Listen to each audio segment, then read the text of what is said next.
Nous vivons des jours décisifs. Le monde se dirige rapidement vers un point de rupture, où tout ce qui semblait autrefois symbolique dans les prophéties prend forme sous nos yeux. Parmi les thèmes les plus pressants de la Bible figure la marque de la bête.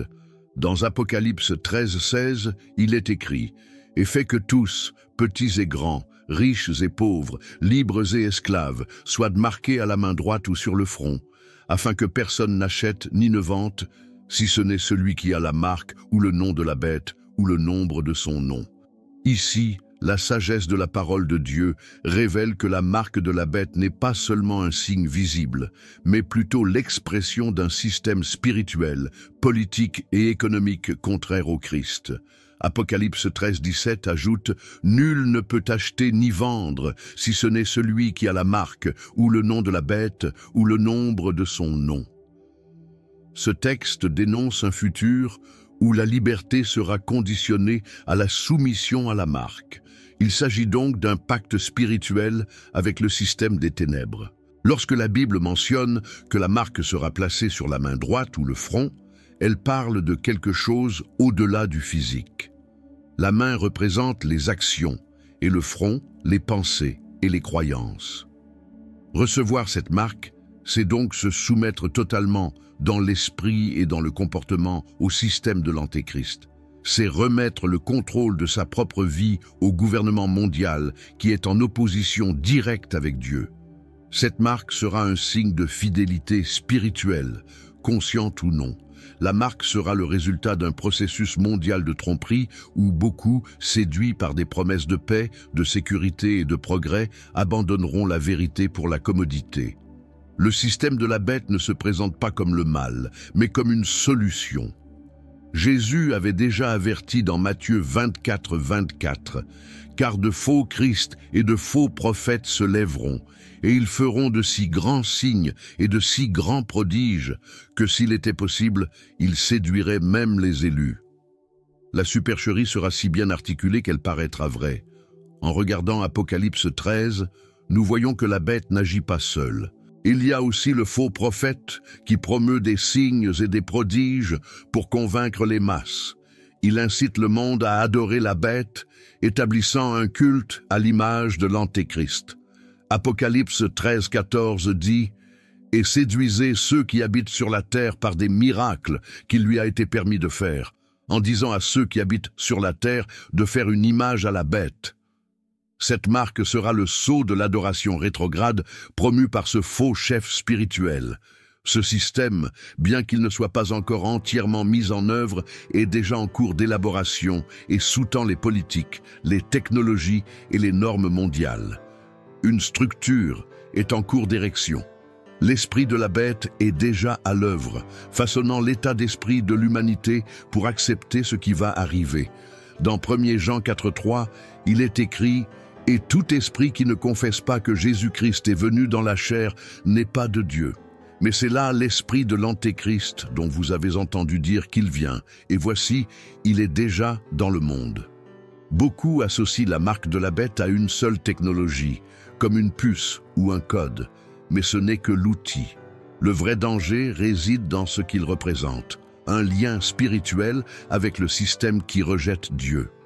La marque sera imposée non seulement pour le contrôle, mais comme une forme de fidélité. La marque est le point culminant d'une rébellion collective contre le Créateur, un sceau d'alliance avec les ténèbres, camouflé sous forme de progrès et de normalité. Le texte d'Apocalypse 14:9 et 10 apporte un avertissement sévère. Si quelqu'un adore la bête et son image et reçoit sa marque sur le front ou sur la main, il boira aussi du vin de la colère de Dieu, qu'il a versé sans mélange dans la coupe de sa colère. Ce jugement est clair, recevoir cette marque, c'est rompre définitivement avec Dieu. La colère divine se déversera sur ceux qui se livrent à la domination de l'Antéchrist, car ils auront consciemment rejeté le Seigneur. Il y a une ligne de démarcation qui est en train d'être tracée. Ceux qui reçoivent la marque montreront publiquement leur allégeance au système de la bête. Ceux qui refusent s'engageront envers l'agneau, même face à la persécution. Apocalypse 24 nous montre cette fidélité. Et je vis les âmes de ceux qui avaient été décapités à cause du témoignage de Jésus. et qui n'adoraient ni la bête ni son image, et qui n'avaient ainsi pas reçu sa marque sur leur front ni sur leurs mains. La marque de la bête sera une sorte de baptême inversé. Si le sceau du Saint-Esprit nous identifie comme la propriété de Dieu, la marque de la bête sera le symbole de l'appartenance au royaume des ténèbres. Éphésiens 1,13 nous rappelle « Vous avez été scellés du Saint-Esprit de promesse ». Dans les derniers jours, chaque être humain sera forcé de choisir le sceau de Dieu ou celui de la bête. Il n'y aura pas de juste milieu. La neutralité sera impossible. L'Apocalypse révèle une vérité inéluctable. La marque de la bête ne sera pas imposée sans d'abord la tromperie, la séduction et la persuasion émotionnelle. Le monde sera convaincu d'accepter ce système comme quelque chose de bon, de nécessaire et d'inévitable. Mais ceux qui connaissent la parole et qui discernent les signes ne seront pas trompés. La marque sera une alliance visible et spirituelle avec l'empire de l'Antéchrist, un abandon total de l'esprit et des actions à un gouvernement qui s'oppose frontalement à tout ce qui est saint. Les progrès technologiques de ces dernières années ne sont pas seulement le résultat du progrès humain, mais un engrenage prophétique en cours d'installation. Les systèmes de suivi, l'intelligence artificielle, les monnaies numériques et l'identification biométrique façonnent un environnement de contrôle. Des outils qui promettent sécurité et commodité pourraient bientôt être utilisés pour imposer une soumission totale. La technologie moderne ouvre la voie à la mise en œuvre de la marque de la bête. Remarquez comment le monde a naturellement accepté la surveillance constante, les appareils intelligents, les caméras en temps réel, la reconnaissance faciale et la géolocalisation, considérés comme des progrès normaux.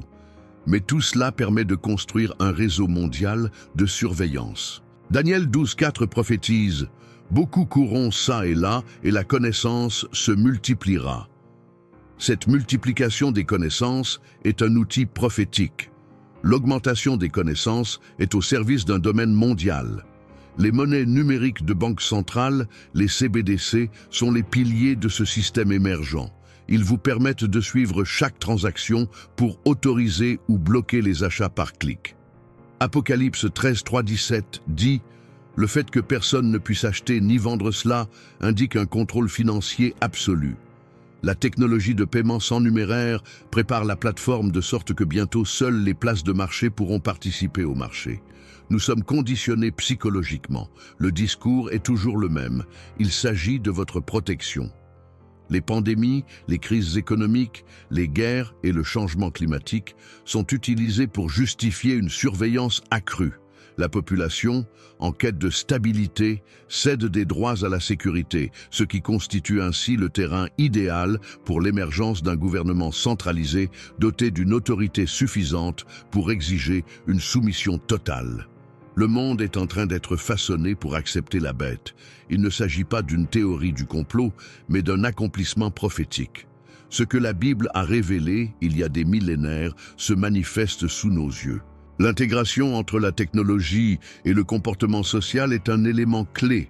Aujourd'hui, beaucoup acceptent facilement les scans faciaux, l'authentification vocale, les puces sous-cutanées et le stockage de données corporelles. La prophétie s'accomplit silencieusement, pleine d'efficacité et d'innovation. L'imposition de la marque ne se fera pas par la force, mais sera présentée comme un choix logique, avec des avantages apparents, facilité, agilité et sécurité. Ceux qui refusent seront considérés comme des rebelles, des ennemis de l'ordre. Apocalypse 13h15 déclare « Fais mettre à mort tous ceux qui n'ont pas adoré l'image de la bête. La persécution sera réelle.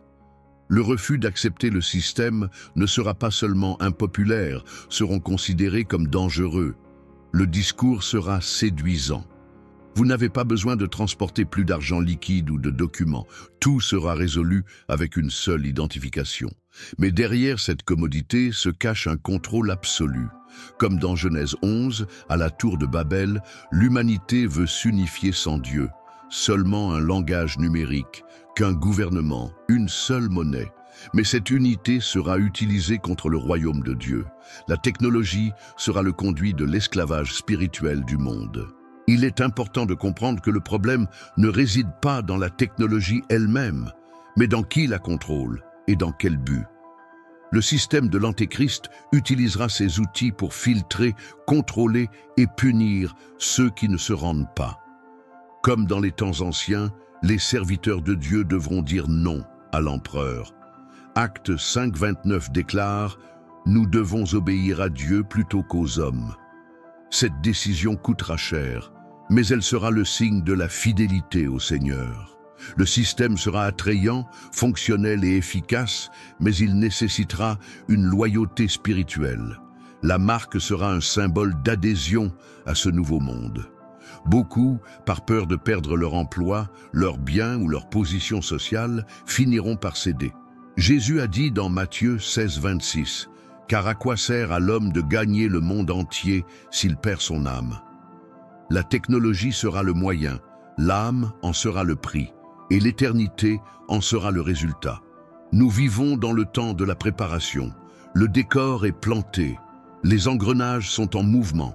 Ce que la Bible a prophétisé sur le contrôle mondial est en train de s'accomplir avec l'apparence de l'innovation. Celui qui a du discernement a besoin d'être attentif. La marque de la bête sera implantée lorsque tous seront prêts à l'accepter comme une bénédiction. Mais ceux qui connaissent la vérité sauront qu'il s'agit en fait d'une sentence spirituelle déguisée depuis le début. L'ennemi utilise la manipulation pour conduire le peuple à la perdition dans les derniers jours. Le principal instrument pour cela sera la peur. La peur stratégique alimentée par les crises, les tragédies et les incertitudes. Le but, conditionner les gens à accepter des solutions qui sont en réalité des pièges. La panique est un terrain fertile pour le contrôle. Le système de la bête ne sera pas mis en œuvre par la force, mais par la manipulation émotionnelle. Les crises mondiales, telles que les pandémies, les guerres et les catastrophes naturelles, seront utilisés comme catalyseurs. La peur collective désarme la rationalité et prépare le cœur à accepter des mesures extrêmes. Les masses terrifiées abandonneront leur liberté pour un faux sentiment de sécurité. C'est dans cet environnement que l'Antéchrist émergera comme un sauveur. Dans 2 Thessaloniciens 2:3, Paul déclare « L'homme de péché, le fils de perdition, lui sera révélé. Cet homme de péché utilisera la peur comme stratégie. Il se lèvera en réponse à l'instabilité mondiale. Il aura une apparence messianique, promettant la paix, la stabilité et l'ordre. Mais derrière ce discours se cachera la tromperie. Dans Apocalypse 13:13, il est écrit « Et il fait de grands miracles, et il séduit ceux qui habitent sur la terre. » La supercherie sera si convaincante que même les gens sensés peuvent être confondus s'ils ne sont pas fermes dans leurs paroles. Les médias seront l'un des outils les plus puissants.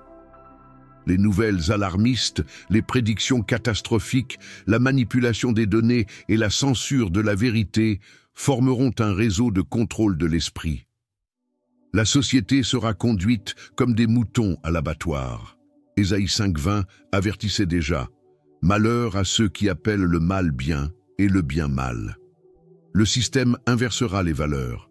Les mensonges seront exaltés et quiconque dit la vérité sera persécuté comme un ennemi du bien commun. La peur sera aussi spirituelle. De nombreux chefs religieux trompés ou corrompus contribueront à cette apostasie. Ils prêcheront le conformisme, la soumission au système, l'adaptation culturelle. Dans 1 Timothée 4:1, nous lisons « Mais l'Esprit dit expressément que, dans les derniers temps, quelques-uns s'écarteront de la foi, prêtant attention aux esprits séducteurs. » L'apostasie sera subtile, progressive et déguisée en amour et en tolérance. Beaucoup seront trompés par de fausses doctrines. Quand la peur domine la foi, elle s'affaiblit. Le peuple de Dieu doit se rappeler que nous ne sommes pas appelés à vivre dans un esprit de peur. 2 Timothée 1:7 déclare « Car Dieu ne nous a pas donné l'esprit de crainte, mais l'esprit de force, d'amour et de bon sens. » Ce verset est un bouclier spirituel. Ceux qui vivent par le Saint-Esprit ne s'inclinent pas devant la panique. Ils discernent la tromperie, résistent au système et restent fidèles au Seigneur. La stratégie de l'ennemi est toujours la même. Utiliser les crises pour générer la panique et utiliser la panique pour mettre en œuvre le contrôle. La marque de la bête sera présentée comme la solution ultime à tous les problèmes: santé, sécurité, économie. Tout sera conditionné à l'acceptation du système, et ceux qui refusent seront isolés, persécutés, diffamés. La manipulation sera intense, et seuls ceux qui sont fermes dans leurs paroles résisteront, sans céder à la pression sociale. Ce sera un autre facteur déterminant. La plupart accepteront la marque par peur du rejet, de la pauvreté ou de la solitude. Ce sera une génération habituée à l'acceptation numérique, aux applaudissements des réseaux, à l'approbation des hommes. Jean 12, 43 décrit ce comportement. Parce qu'ils aimaient la gloire des hommes plus que la gloire de Dieu. Beaucoup diront oui au système de peur de paraître radicaux, fanatiques ou dépassés, et tomberont ainsi dans le piège. Mais les vrais serviteurs du Seigneur ne vivent pas selon l'approbation du monde. Ils savent qu'il vaut mieux tout perdre ici que de perdre l'éternité. Hébreux 10:38 nous avertit: « Mais le juste vivra par la foi, et s'il recule, mon âme n'a pas de plaisir en lui. » La manipulation viendra avec la force, mais la foi est l'ancre qui empêche le naufrage. Ceux qui vivent par la foi ne se laisseront pas manipuler, car leur espérance est fixée sur le roc éternel. La peur sera le grand moteur du système de la bête, mais ceux qui craignent le Seigneur ne sont pas terrifiés par les hommes. La manipulation sera puissante, mais la vérité vous libère. Jean 8:32 déclare: « Et tu connaîtras la vérité, et la vérité te rendra libre. » La vérité est la seule arme contre la tromperie. Il est donc temps de vous immerger dans les Écritures, d'être rempli de l'Esprit et de rejeter toute forme d'intimidation. Le peuple de Dieu ne se laissera pas emporter par les vagues de la peur. La parole de Dieu nous montre que de même qu'il y a la marque de la bête, il y a aussi le sceau divin, un signe qui identifie ceux qui appartiennent au Seigneur. Cette vérité est claire dans Apocalypse 7:3, où l'ange dit: « Ne faites pas de mal à la terre, ni à la mer, ni aux arbres, jusqu'à ce que nous ayons marqué sur leur front les serviteurs de notre Dieu avant le jugement. » Dieu marque les siens. Le sceau divin est la protection spirituelle contre la tromperie qui s'abattra sur le monde. Alors que la marque de la bête représente la soumission au système de l'Antéchrist, le sceau de Dieu représente la consécration et l'appartenance au royaume des cieux. Dans Éphésiens 1:13, il est écrit: « Après avoir entendu la parole de vérité, vous avez été scellés du Saint-Esprit de promesse. » Ce sceau n'est pas physique, mais spirituel. Il est visible dans le monde spirituel, et les anges reconnaissent ceux qui le possèdent. Il nous sépare du monde et nous maintient au milieu du chaos. Cette différence entre le scellé et le marqué sera de plus en plus évidente. Il sert l'agneau, l'autre la bête. Il vit par la foi, l'autre par commodité. La marque et le sceau sont des signes spirituels d'alliance. Le monde exige sa marque pour permettre la survie. Dieu donne son sceau comme garantie du salut. Elle conduit au jugement éternel, l'autre à la vie éternelle. Le sceau de Dieu est une promesse que même au milieu du jugement, il y a une protection pour les fidèles. Dans Apocalypse 9:4, quand les sauterelles de l'abîme reçoivent l'ordre de frapper les hommes, Dieu ne dit qu'aux hommes qui n'ont pas le sceau de Dieu sur le front. Cela révèle que le sceau est visible au ciel et respecté même par les instruments du jugement divin. Le peuple scellé est intouchable par certaines plaies, car Dieu l'a mis à part pour lui-même. Celui qui est scellé n'a pas à craindre ce qui arrivera, car il est sous l'alliance et la tutelle du Très-Haut. Ce sceau est reçu par la foi en Christ, par une nouvelle naissance. Dans 2 Corinthiens 1:22, Paul déclare: « Lui aussi nous a scellés et a donné dans nos cœurs les dons de l'Esprit. » La présence de l'Esprit Saint est la marque intérieure qui distingue les enfants de Dieu. Il ne s'agit pas d'une religiosité externe, mais d'une transformation intérieure. Dieu connaît ceux qui sont à lui. Ils brillent comme des lumières au milieu des ténèbres, même si le monde les rejette. La différence entre le sceau et la marque réside dans l'objectif. La marque de la bête sera imposée avec la menace de l'exclusion. Le sceau de Dieu est offert dans l'amour, comme protection et filiation. La marque sera un instrument de contrôle, le sceau de la libération. La marque exigera de se rendre au système. Le sceau révèle l'abandon au Christ. C'est un symbole de perdition l'un et de rédemption l'autre. À l'époque des choix définitifs, il n'y a que deux côtés.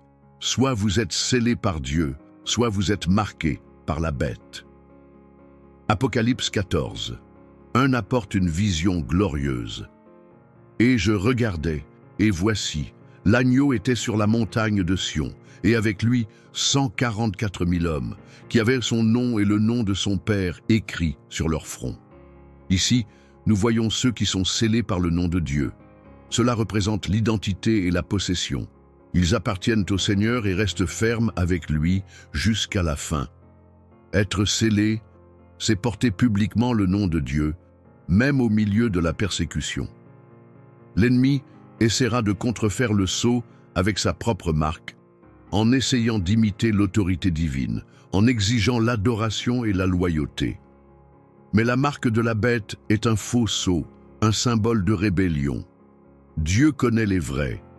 2 Timothée 2,19 déclare « Le Seigneur connaît ceux qui sont à lui ». L'authenticité du sceau n'est pas dans les apparences, mais dans la fidélité. Le peuple scellé reste fidèle même face à la mort, car il sait que sa récompense est dans l'éternité. Cette guerre entre les scellés et les marqués sera la ligne de séparation dans les derniers jours. Ceux qui sont scellés vaincront non par la force, mais par la fidélité. Apocalypse 12:11 dit « Et ils le vainquirent par le sang de l'agneau et par la parole de son témoignage, et ils n'aimèrent pas leur vie jusqu'à la mort. » Le sceau les soutient même lorsque le monde les rejette. Ils sont comme les 3 jeunes hommes dans la fournaise, qui préfèrent mourir plutôt que de se prosterner devant la statue du roi. Le sceau de Dieu est une promesse éternelle. C'est le témoignage invisible qui témoigne que nous sommes à lui. En période de tromperie, de persécution et de pression spirituelle, le sceau sera notre sécurité. La marque de la bête viendra capturer les cœurs qui n'ont pas aimé la vérité, mais ceux qui ont reçu le sceau de l'Esprit seront préservés. Ils écouteront la voix du berger et n'en suivront pas un autre. Ils ne sont pas marqués par le monde, mais par le ciel. Le temps viendra où il n'y aura plus de place pour la neutralité. La marque de la bête ne sera pas seulement un symbole technologique, mais une ligne spirituelle de séparation. Chaque être humain devra décider qui il va servir. Dans Apocalypse 14:9, il est écrit « Si quelqu'un adore la bête et son image, et reçoit sa marque sur son front ou dans sa main, il boira aussi du vin de la colère de Dieu. » Ce choix sera définitif. Soit vous servez l'agneau, soit la bête. Nous vivons à une époque où les décisions quotidiennes façonnent notre destinée éternelle. Chaque concession au système mondial, chaque tolérance du péché, chaque déviation de la vérité nous prépare à dire oui ou non à la marque. Ce ne sera pas un choix fait en un jour, mais le résultat d'un cœur qui s'est incliné petit à petit. La vraie guerre est celle de la loyauté. Dieu cherche des serviteurs droits qui ne cèdent pas à la pression. Ce choix demandera du courage. Beaucoup perdront leur position, leur confort, même la vie elle-même, mais la récompense est éternelle. Jésus a dit dans Matthieu 10:28, « Et n'ayez pas peur de ceux qui tuent le corps et ne peuvent pas tuer l'âme. Craignez plutôt celui qui est capable de détruire l'âme et le corps dans l'enfer. Le monde entier peut se retourner contre les fidèles, mais celui qui tient bon sera reçu dans le royaume. » La fidélité à Dieu vaudra plus que l'existence terrestre elle-même. La décision de suivre le Christ implique l'abandon du système de ce monde. Il n'est pas possible d'avoir le sceau de Dieu et de s'incliner devant les exigences de la bête. Luc 16:13 dit « Aucun serviteur ne peut servir 2 maîtres. » Beaucoup essaieront de réconcilier la foi et l'opportunité, mais ils seront démasqués.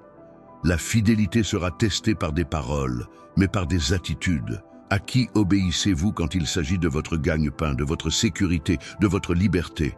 Ceux qui choisissent le chemin de la fidélité seront soutenus par Dieu. Dans Jean 10, 27-28, Jésus déclare « Mes brebis entendent ma voix, et je les connais, et elles me suivent, et je leur donne la vie éternelle, et ils ne périront jamais, et personne ne les arrachera de ma main. » La promesse est claire, ceux qui suivent le Christ avec sincérité ne seront jamais abandonnés. Ils entendront sa voix au milieu du chaos et trouveront le repos même au milieu de la tempête. Le choix se manifestera par des gestes simples. Accepter ou refuser le système, adorer ou résister, faire taire ou proclamer.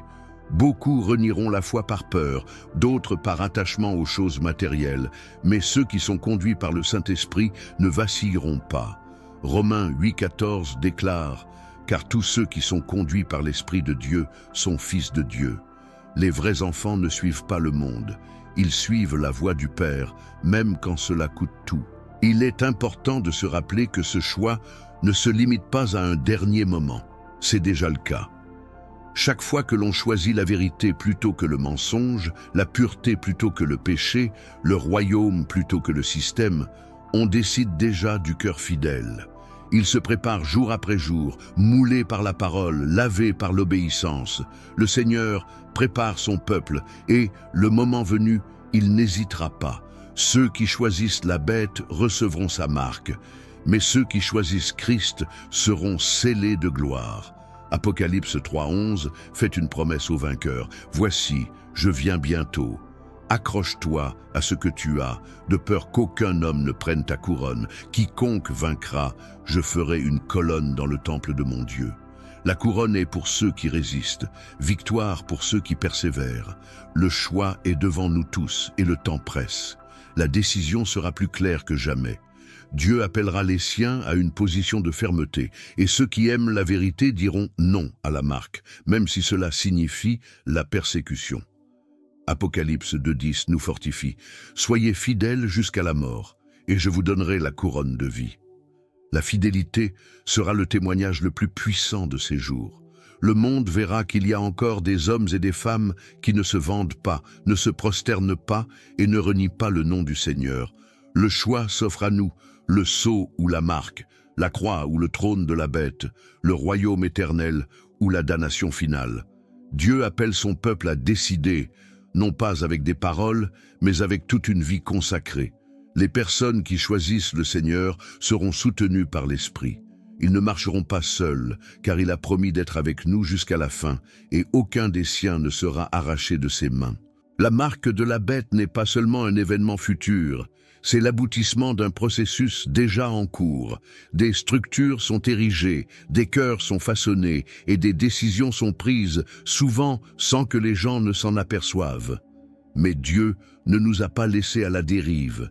Il nous a donné sa parole, le discernement spirituel et le Saint-Esprit pour nous guider dans les moments de tromperie. Seule la vérité peut nous garder fermes et protégés. Jésus a été clair lorsqu'il a dit que celui qui lit comprenne. Matthieu 24,15. Il ne s'agit pas d'un message à ignorer ou à repousser. C'est un appel à la vigilance et à la sainteté. La marque de la bête sera imposée à un monde déjà préparé, mais Dieu scelle le sien. Les fidèles ne seront pas confondus, car leur vie est cachée dans le Christ. Celui qui entend la voix du pasteur ne suit pas l'étranger, et celui qui est du Seigneur reconnaît le temps qu'il vit. Il est maintenant temps de prendre position.